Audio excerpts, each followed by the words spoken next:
over Spain, who still hope to make it to the semifinal. We do have Víctor Tomàs in the episode to talk about that, while Serbia had themselves a very tough day in a weak performance against Austria, as they were on the edge of eliminating Germany here out of the preliminary round. Andrea Lekic will talk us through that, but to have at least one objective voice, Martin is here with us as well. So here's your daily review of the EHF Euro action.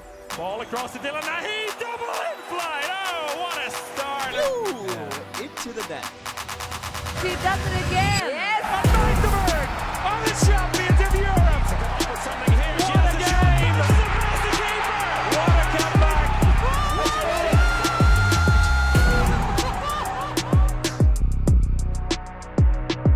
Ladies and gentlemen, finally time to talk handball again, and today's episode is going to be started with a question that I asked Víctor Tomàs already once in this podcast. Víctor Tomàs, Sergej Hernández or Andreas Wolf? Today, none of them, Yeah. actually. Today, I was, chatting with some people during the game, saying that, in my opinion, today goalkeeper percentage or saves will be critical. I think it was. I think none of the defenses helped their goalkeepers, and we couldn't see the best potential of, four of the best goalkeepers in the world. Yeah, that is true. So we are jumping in straight away here on topic with the game Germany against Spain, because it was the one that the handball world was looking at today. It was about who can make it or who can't. And prior to that, it was Austria against Serbia, relevant in that case because Serbia actually, they have lost it by 1 goal against Austria, and therefore they were hoping for a miracle. So with what glasses did you watch the Germany-Spain game, Andrea? I was super excited about that match, but I somewhere deep in me I knew the Germany was stronger, and indeed I was expecting a stronger performance Germany, let's say. And as I predicted, I said that Germany will win over Spain today, even though Spain was playing very well. But somehow my gut feeling, let's say, was saying that Germany will beat and win, and I mean, they were much better today. And as let's say Victor said, we also didn't see strong goalkeeper performances, which was really helping Spain in these 2 matches. So today they were not on their level. Also, the defense was not the best one. I think Germany won all possible duels today, and they were much better and much stronger and much more efficient. So, definitely really sad for Serbia. Of course, we had a really big chance to go through today. We had everything in our hands, but it didn't went well. So we're gonna talk about that much probably later. We are gonna finish off the first one first before we go over to the Serbia game there.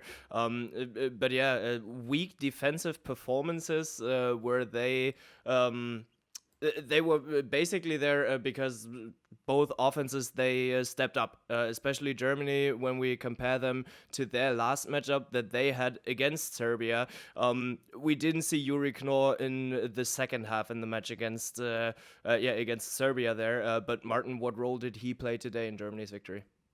I actually do believe that Yuri Knorr makes a big difference because of the speed he generates, and obviously he had a good game and some crucial goals. But I also believe that a player like Renat Ushin, she also get better in the flow together with Yuri Knorr, and it seems like the speed that Knorr is generating is fits better the Ushin's playing style. And then Köster today also develop. I mean, Slurov and all the other guys, they're also good 1 versus 1 and can do something on their own, but I do believe that the flow is better, and that's what I feel. Your Ignore is very, very good, and also been performing for Aalborg this season with the speed. What I hear from Aalborg staff is that he's unbelievable faster than you probably also think. So that's what I believe that Knorr gives the team Germany to today and in general. What he gave the team in the last days was what I feel a little bit of leadership. So he was one who actually spoke loud after the game against Serbia, who criticized the style of playing. He didn't address it directly towards Alfred Gislason, but there it was even more important for him today to show up and show his performances because, Victor, that's what leaders are made of, isn't it? Yes, and especially in a country like Germany, where everybody's talking about handball all the time and naming people, with fingers, if they feel they are, not playing well enough or not performing the way people expect. So actually, it's very brave for a player to speak out loud when he doesn't like things. I don't know what were his words, but I know Yuri personally, and I think that he is speak his word, but in a smart way. So. Yeah, I think today he was very important, especially when Spain tried everything in defense. 6-0, then this like 3-3, very open, changing also players at some point with Javi Rodriguez and Abel Sergio in the middle, not with Serradilla, changing goalkeepers. So Spain tried everything, but it was just not the day for them. And Yuri, he was capable also when Niels Lichtlein was coming into the game, adapting very good to all the changes that Spain was proposing. And not just him adapting, but Germany adapting, and that's the one thing that we were missing in the game against Serbia. So Germany played their game, and they were. You had the feeling that on the court in the game against Serbia, they were already in the main round. They were already thinking 3 steps ahead. And Johannes Goller had an amazing first game, but the second game he played, it was just average. And today, they started to swap those players out again. But then let's move over to Serbia there, because they had a massive performance against Germany. Andrea, what were they lacking today? I don't know. They opened the match very bad. I mean, they didn't score for the first 5 minutes, so we could see that the team is under the tension a lot. And afterwards, I think Serbia didn't get the flow. A lot of attacks which didn't have really quite clear idea, playing one on one constantly, being fouled so many times throughout the match. So I think that they really didn't find themselves very well. We could see the change. Dodic coming in for Kukic, that was much better for us playing Kukic and him together, and that was quite, let's say, well. We came back to the game and we somehow found some flow in the rhythm. Defense was pretty bad comparing against Germany. The middle was very open. Middle of the defense was very open. We lost every possible duel. In the middle, I think we didn't help each other enough, and definitely we didn't have that power and strength what we had against Germany. But I will repeat myself. I think they really didn't feel safe. I would say secure. I couldn't see any clear idea of what the Serbian team wanted to do today. Mm-hmm. It was also lack of responsibility in a certain moments and very bad running back in last 5 minutes. So we could see very easy goals by the Austrians. I think Milosavljev did quite a good job today, because the defense was not on that level, helping him enough to perform even better. I'm, let's say, very sad because we had all the chances in our hands. I don't think that Austria played amazing match. I think we didn't do our job. But still, I'm repeating, our back players are, let's say, quite young in Yeah. one way, because except of talking about Kukic, he's the only one having experience playing on the highest level. That much, all the other back players are pretty unexperienced in very tough matches. We still we need to have a lot of kilometers in our legs still in upcoming years, so we can respond in this kind of matches. And that's it. We need to learn from this. And just sorry, we were close. But I mean, on the one side, of course, still super young players with not that much experience yet. But those are the games that you pull that experience out of, and that is one learning that Austria actually can pull after those games here too, because they were dictating the tempo in the game. They were leading the pace. Still, they didn't manage to pull away the 4 goals that they needed. So for Austria, it would have had to be a miracle anyways for them to proceed to the main round. They would wanted to get into that 3-way comparison, and it would not have worked anyway. And now with the Germany result afterwards. Victor, how much experience do they need in those moments, maybe to be mature enough to pull the game into their direction completely? How long will it take Iker Romero and Austria to get there? Actually, I think they had the game where they wanted. Actually, with this shoot from Frimmel, and Milosavljev did amazing save it was this 4 goal difference with 7 minutes left on the time clock. So I actually think Austria did the game they wanted, but at some point you have to score when you have to score.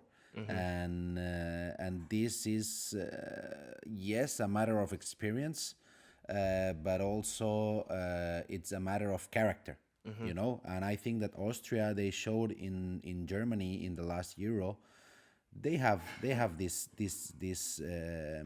quality, to be there.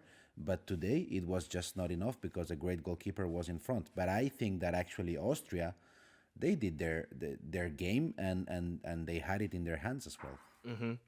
Yeah, they did. And talking about characters, they do have the character sitting on the sideline with Iker Romero. Martin, I had the feeling that those are exactly the games what Iker Romero is doing it for, what he's doing the job for, to be sitting there in the 52nd minute, searching his tactical board, so he wasn't able to find it on time there. That was interesting to see. But before you comment on that, we want to hear what he actually has to say about the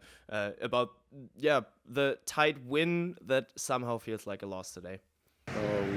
We knew that it will be really difficult to win, and 4 goals was that. But we have in our hands. But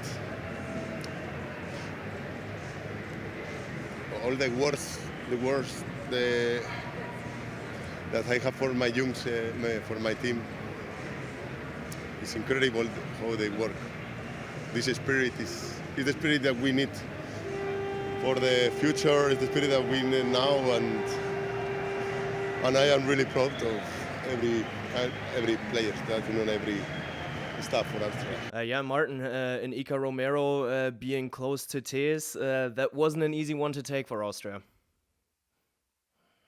No, as Víctor also said, I think also there was a game where at a point in the game where it balanced and they could have been taking the lead in their hand even more than they wanted to, and then Serbia bounced back. It was always on the edge there, but I said it also in the beginning when we recorded the podcast that Iker Romero, when I was playing, I looked up to him as a player himself. So he liked these clutch moments himself. And as you said, the moment where he looked for the board, I think it was because he needed to use the timeout before the last 5 minutes. So he had another one, and it became a little bit more stressful than they probably wanted to. And then his character in general, with the pants going down, even though that they're not going down totally and stopping a little bit before the socks. But yeah, a lot of emotions, not only from Iker Romero and Austrian players, and we also saw it with Switzerland yesterday, that it means a lot for them, and it's been in tight groups, and it's a matter of the small details in the end and a bit of luck sometimes. So yeah, they will bounce back at another championship. They have experienced players, and they just needed a little bit more of cold rains probably in the decisive moment. But let's close down that group then, because we have seen all the matches there. Víctor, one final sentence from you. How do you like Spain this Euro? I like them a lot, I have to say. They are showing a lot of character. I think today they lost, but they fought, with everything they had. They showed character. Even though they are, this mix of young and older players, I really love the way Serradilla is giving character to the defense. I love the way Marcos Fils is playing with a lot of character as well in attack. I love Jan Gurri being unstoppable today. I love what I saw today, actually. So the hopes are still there for your prediction to make it to the semifinal? Yes, every game has to be played, and I think the way Spain is playing, the way they lost today, of course, it's a hit, but it's not mentally destroying them. So yeah, I will keep my confidence in them. Why not? And the one thing that people tend to forget, of course, there's Denmark and France in that main round group as well, but it's a tough main round for them too. So they need to play those games against Germany, against Norway, against Portugal first too. So the dice has not been thrown yet in the main round, Group 1, and that's where we can close it down with a voice of Alfred Gislason. So let the winner of Group A sum up this this group. Yeah, really, we had a great defense. It was very important and good goalkeeping, but also from this defense we could make a lot of pressure in the counterattacks, and that was really important. And I think it was one of our best attacking. Surely the best attacking performance since the Olympic Games. So I'm really happy with Renas, but also the other guys. All of them played really good. You have rotated the bench a bit during the match. Was this a lookout to the main round or simply the tactics for Spain? No, it was. I would. Well, for me, Gola is the world's best goalkeeper and the best line player, and also a really good defensive player. But I knew third game he will not be able to perform 60 minutes. So I told the guys for the game because Fischer has a very similar, is incredible talent and a very similar as a player. So I said. Every 10 minutes I will change. So Gola will take the first and the third in each half, and then after 10 minutes, the second half, Fischer comes in and he plays so extremely well. So I let him stay in the field, and he played a fantastic game. Then let's jump over to Group C that has been decided today as well in a clash between France and Norway. Martin, were you able to follow it with one eye? Yeah, I followed it while I was watching Germany and against Spain, and actually I believe that Norway showed them off better than I expected, with all due respect. And what I also saw today, first of all, they needed to quickly go to 7 against 6 because France was doing good, which was beneficial for Norway in the beginning, and the version of Sander Sagosen I saw today, I liked a lot. He was performing very well together also with other players. But Sagosen, when he plays like that, that's a good Norwegian team with Grundal setting it up, being the mastermind. And then August Pedersen and Kevin Gulliksen, also the two wings, I think they also performed pretty well today. But I do believe that... Yeah, I said it earlier, and with all respect to Norway, I do believe that they are the weakest team in that main round of the teams who's going through now. Then we do know there in that group that France and Norway are going through to the main round, and in a match in between Croatia and Netherlands, we have seen Croatia winning here, setting them through to the main round already as well. So Group E is still lacking a game, but it is decided already. Sweden and Croatia going through. Andrea, no surprises there, right? No, I think no one is surprised with that one. I think they were just surprised playing Croatia with Georgia with the first match. That was the only surprise I would say there. And but Croatia, I think they look better. I had time to check it better. As you know, the first we all have experienced that the first match is always a tricky one.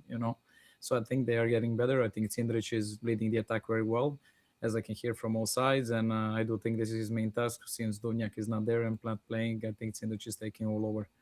So that's important to have a leader like him there in a good shape. And I think all the youngsters are jumping in. As I heard the line player, the young one, also stepped in onto the stage very well. So that's nice to see. And I'm honestly surprised. I have a feeling that this championship is like followed by many young players who are like having a very nice roles in their teams. Or, I mean, correct me if I'm wrong, I don't know, but that's just my feeling somehow. No, I think that's true. I think that we are seeing a lot of young players having a very important role. And I mean, I think you will agree with me, Andrea, that being a young player in 2026 is not the same thing as being a young player in 2005. No, I completely agree. No. Okay, Grandpa. Can't compare. Because I also think that. If I'm 2 goals down, 3 minutes left on the score. I'm 18 years old, and I decide to shoot, with 18 years old. I saw today. I'm gonna I be saw today. dead. I'm gonna be dead in the locker room. That's I for saw sure. that one today, Spain. Yes, yeah, of course he deserved, because he did a great job, Yes, and yes, I he actually did. think it has to be this way that it is right now. But in our time, no. I mean, no. it was not even allowed to shoot. You could clean all the Yes. balls for the upcoming year if you do something like that. yeah. That's really soft what you're saying now, Martin. It's It's pretty much tougher. The veteran players were coming to me and, Victor, if you're alone, what you should do? Pass to me, That's right. Completely. And people are still saying back in the days everything was better. But well, that's. I mean, not better. I would say tougher. I don't know if that's better. I mean, they Okay. can develop better this way. Honestly, I think in a way. Yes. Yeah, well, fair enough. But yeah, then let's have a little look out for tonight for the matches that are coming up. The one of the most interesting ones will be in between Slovenia and the Faroe Islands. Martin, you reckon Faroe can make it to the main round? I wish I could easily say yes here again, because no, I'm gonna say yes. Yes, they will do. They will go through to the main round. What is Yeah. getting you in doubt? Not that I hope for it, but it's a nice story, so I'm gonna say yes in that sense. And also, your hot take is that they go into the semifinal. So And I'm still going with it. To go to the semifinal, a victory actually against Slovenia would be important. But on the other hand, even if they fall short against Slovenia, there's not just 7,500 people behind them. There's 13 plus goals too. So they have the goal difference on their side here. So we'll see how that one will end up. Victor, have you made your prediction in the match predictor powered by Gorenje yet? For the games tomorrow, no, I didn't do them yet. I'm gonna do them tomorrow with my son, because he is loving it. Great. And yeah, we are gonna predict together, and I think it's gonna be really interesting.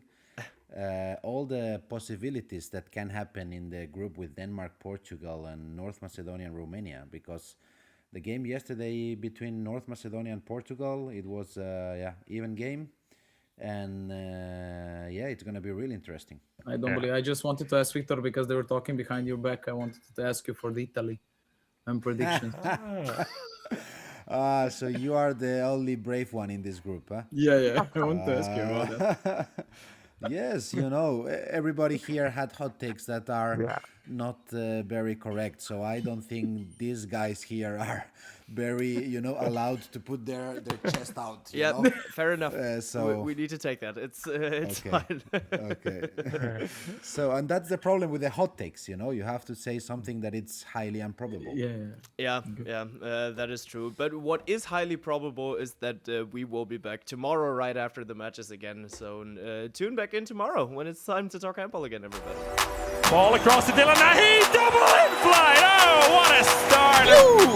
Into the net. She does it again.